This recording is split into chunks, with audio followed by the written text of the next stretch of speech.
A frantic rush to Scotland, a tragic death, and a vigil that made history. Despite their disagreements, Princess Anne was at her mother's side in her final moments. Princess Anne is Queen Elizabeth II and Prince Philip's second to 4 children and their only daughter. Her mother was crowned queen in 1953 when Anne was just 3 years old. Being the monarch, Queen Elizabeth II had countless responsibilities and left her children for months at a time, prompting many to believe that she was not as nurturing as she could have been. Prince Charles and Princess Anne, the Queen's 2 eldest children, were often left in the care of their nannies. However, as historian Robert Lacey noted, it wasn't because of neglect. Queen Elizabeth II only did that because that was also how she was raised by her own parents. In the BBC film A Tribute to Her Majesty the Queen, Princess Anne shared how her parents enjoyed time with the family during their many holidays. Despite being busy with her many responsibilities, the Queen made it a point to have a getaway with the family once in a while without having to face the public, her daughter said. They were nearly always around. Princess Anne also reacted to the claims that her mother was uncaring. She said she understood her mother's responsibilities as a monarch, but she never felt that her mother didn't care for her, adding, "I don't believe any of us for a second thought she didn't care for us in exactly the same way as any mother did." Like any mother and daughter, Queen Elizabeth II and Princess Anne had their fair share of disagreements.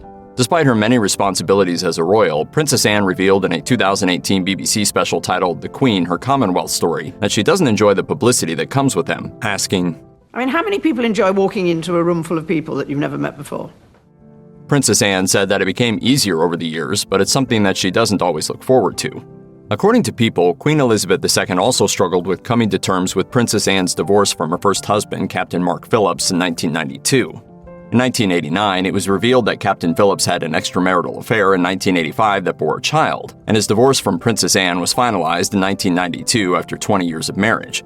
Despite their disagreements, Princess Anne and her mother had a close relationship. They shared a love for horses, and the princess was often seen in the company of her mother during royal engagements. In 2020, body language expert Judy James shared her analysis of the 2 women's relationship to Express. Based on their actions, James said the 2 seemed, quote, undoubtedly close. Most poses between the 2 women suggest a shared sense of humor, bringing out a side of the Queen that we rarely get to glimpse.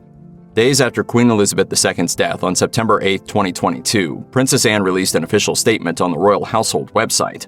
In it, she revealed that she was thankful to have been able to spend the last 24 hours of Queen Elizabeth II's life by her side. The Queen died peacefully at 96 years old in Balmoral Castle, Scotland, surrounded by family members.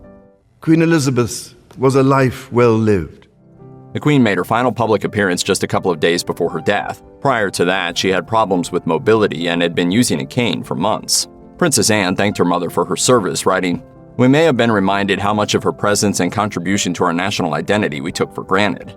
On September 12, 2022, Princess Anne made history by participating in a royal tradition called the Vigil of the Princes. The ritual began in 1936 when King George V died and his 4 sons stood by his coffin and offered 15 minutes of silence to pay their final respects.